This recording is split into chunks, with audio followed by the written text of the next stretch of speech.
Hey, what's up, everybody? It's just Charles Sabanson, and welcome you guys to another episode of the Dreamers Pro Show, where we cover everything from sports, hot topics, classic debates, entertainment, and we give you guys a fresh perspective on things and how we see them. And today we got a great show for y'all, man, and a necessary show.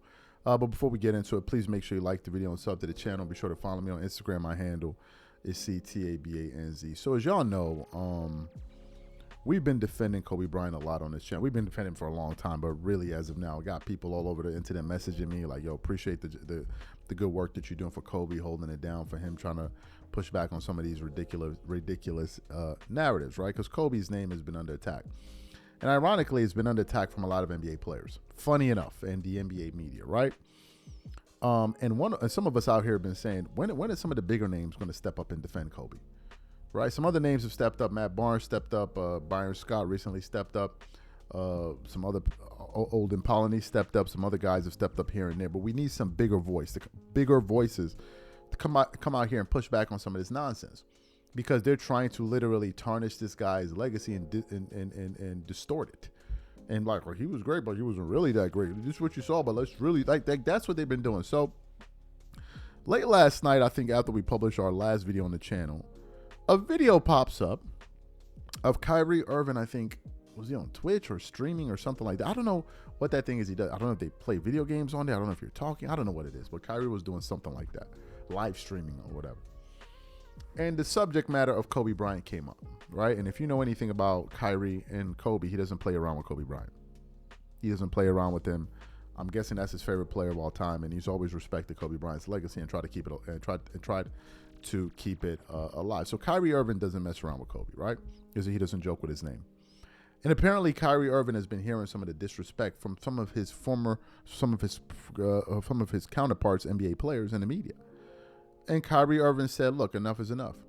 And he absolutely went on to destroy these NBA players and media members that have been trying to disrespect Kobe Bryant. So this is the sound that we want to get into. But before we even get into what Kyrie said, today's video is brought to you by our sponsor, Game Time. One of the things I love the most is making unforgettable memories with family and friends. And one of the things I hate the most is overpaying for tickets only to find out that there was a better deal out there. That's one of the reasons I started using Game Time. Game Time is the easy go-to app for last-minute tickets to sports, concert, and theater events across 60+ states in the US and Canada. Game Time saves me time, money, and stress by curating only the best deals, so I'm not wasting a whole bunch of time scrolling through overpriced tickets. Game Time Picks is my favorite tool. It highlights the best value seats instantly. No more guesswork, no more wasting time. For example, I'm really looking forward to watching some of these NBA Summer League games. Here's what I like to do. I choose between the cheapest deal, the great deal, or the amazing deal.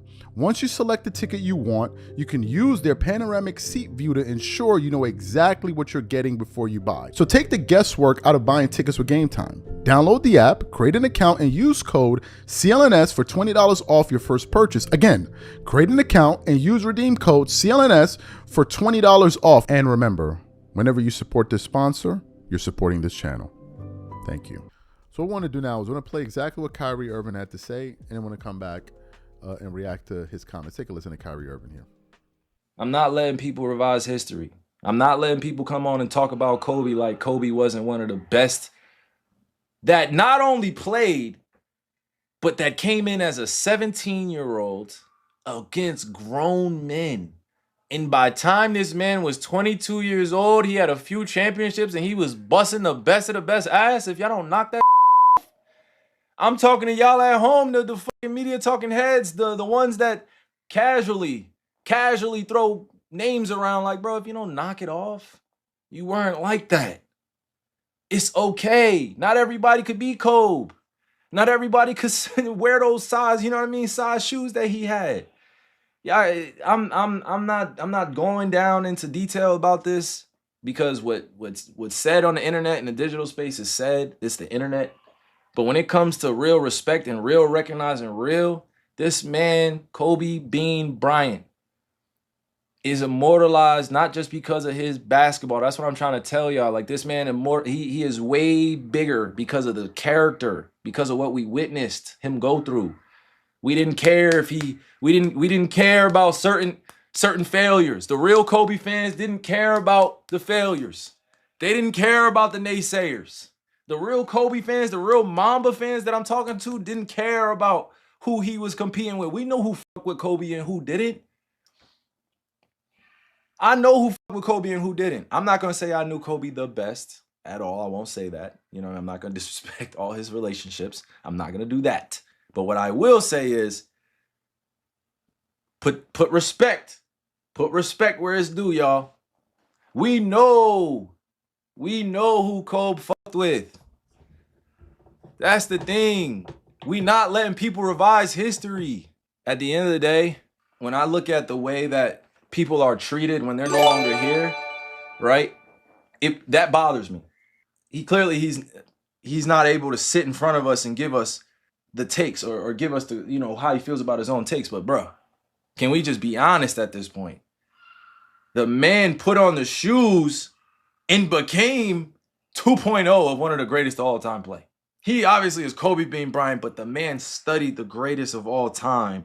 And this has nothing to do with rankings. This has everything to do with just the culture recognizing. Like, right? I'll give you another name, right? That we're not going to allow people to revise history. Hakeem Olajuwon, y'all. Salams to my big brother, man. Salams to Hakeem. We're not going to let people pretend like Hakeem was not that. Before there was a Tim Duncan, there was a Hakeem Olajuwon. Now, I'm not comparing the two. I'm not. But I'm saying, before there was a Kobe, there was a Mike. Before there was a Mike, there was a Julius Irving. You guys got to really, just put it in perspective for how I am saying these things, y'all. This has nothing to do with comparing anybody, right? Now I'll give you my 2 cents. Y'all are arguing over who's the GOAT. I don't care. I don't care who the GOAT is. I don't care, because basketball is bigger than the GOAT. And even the GOATs of basketball will tell you that. Basketball is bigger than the GOATs. Basketball is bigger than these media fan votes, these media voted awards. This man, Kobe, had 1 MVP. Why do you think that is? It maybe because we're missing out the context that there was a span of time where nobody really or people were looking at him different, or his peers were teaching him different that y'all don't really know about. Hakeem Olajuwon winning 2 championships when Mike left. Reason why I brought up Hakeem is because he's a Muslim brother in the NBA, playing, fasting, giving people 40 while fasting during Ramadan. Fasting, giving people 40. It's doable.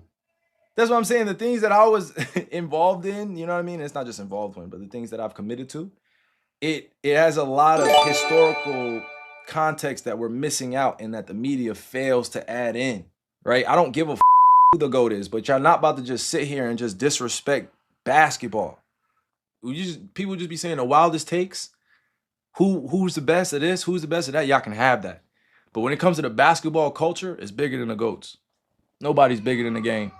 So you heard what Kyrie said. Let me tell you why this is important. The reason this is important, and it's important that we hear from players like Kyrie Irving with that status, is because it does a few things. Number one, it dispels this myth that, because an NBA player said Kobe wasn't all of that, it's true. No. It dispels those myths, because now you have top of the shelf talent saying, no, you guys are crazy, right? So you can no longer use this thing of, I played in the NBA. So a guy like Norris Cole doesn't get to go up there and disrespect Kobe, and we listen to him. Are we supposed to take him seriously because, he played in the NBA, right? We know what he's saying is nonsense. Qualitatively, it's nonsense. But they get to hide behind the guys of, I played in the NBA. So we throw that out the window, because now you're getting other players that are more talented than you saying, no, you're on the crock pot. Like, you're smoking something hot right there, right? So we throw that away. Secondly, we now start to get another opinion on this. And let me say this. This NBA media, if we're not careful, guys, these guys are going to do a worse job than the media themselves. They came in as a force that was here to correct the wrongdoings of the media. But now it seems in some instances they're even worse. They're even worse because these are supposed to be the guys that have the experience, firsthand experience, and they're just up here spewing all kind of nonsense. Like, some of them now they have some good shows out there. Shout out to Carmelo Anthony's show. Those guys do a good job. There are a few others out there that do a good job. But some of it is just nonsense that's being spewed all over the table. And Kyrie Irving, for as good as he is, he's like, no, look, I'm letting you know why. You see, Kyrie's talking about it from a holistic standpoint. not just arbitrary stats that you pick that, okay, we think this stat is important, so we're going to use this. We're going to disregard that, but we're going to use this. These are just human beings. Every stat they chose, there's a bias in it. People think, well, it's just that. No, there's a bias because you're choosing which stats to emphasize over others. And then Kyrie said, no, but we're also looking at the impact. Where was that measured and all that? Nobody measured that. So you're talking about a player that meant so much to so many people and trying to reduce him down to things like plus minus. They tried to reduce Kobe down to PER, which are imperfect stats. They're trying to reduce him down to that. And Kyrie's like, we're not going for it. We're not going for it. So when you have players at his level calling out the nonsense, now you begin to understand that, no, we just don't agree with it. You see, when I said Bleacher Report's top 100 is a bag of people, oh, you're being emotional. But now a lot of people, so they're being emotional too? No. They're haters of Kobe that look for anything to latch onto to be like, you see, he wasn't that good. That's all it is. That's all it is. If it had their favorite player ranked in a disrespectful spot, they would then say this list has no credibility. But because it reinforces any kind of negative feeling they have towards Kobe, they now try to, oh, it's something important. It means something. It makes no sense, but because it feeds into your argument, you support it. So shout out to Kyrie Irving, man. Kyrie Irving, he like a real dude, bro. Son is like a real person. And and the craziest thing is, the reason Kyrie's talking like this is he's not looking for no bag. He's not running after nobody. Oh, let me say this so I can get it, so I can get this. He's not doing none of that. And a lot of these dudes do that. You're like, I'm not doing that. I'm just keeping it a stack. So shout out to Kyrie Irving, man. Shout out to him for keeping Kobe Bryant's legacy alive, man. You guys let me know what you think about this in the comment section. We catch you guys on the next show. I'm out. Peace.